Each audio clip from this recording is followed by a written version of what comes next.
Daily Devotional, My Life Today, by Ellen G. White.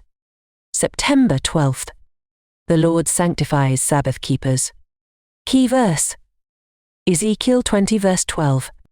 Moreover also I gave them my Sabbaths, to be a sign between me and them, that they might know that I am the Lord that sanctify them.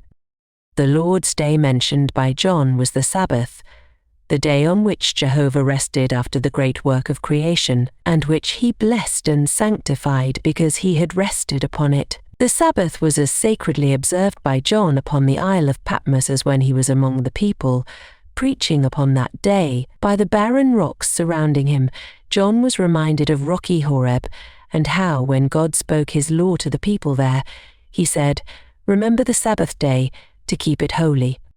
The Son of God spoke to Moses from the mountaintop. God made the rocks his sanctuary.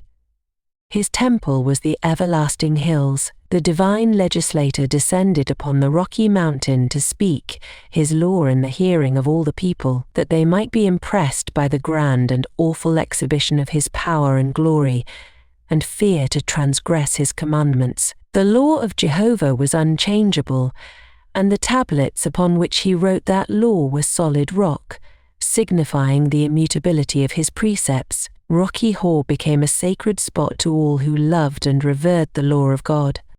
While John was contemplating the scenes of Horeb, the Spirit of him who sanctified the seventh day came upon him. He contemplated the sin of Adam in transgressing the divine law, and the fearful results of that transgression. The infinite love of God in giving his Son to redeem a lost race seemed too great for language to express. As he presents it in his epistle, he calls upon the church and the world to behold all who regard the Sabbath as a sign between them and God will represent the principles of his government. They will bring into daily practice the laws of his kingdom. Daily it will be their prayer that the sanctification of the Sabbath may rest upon them.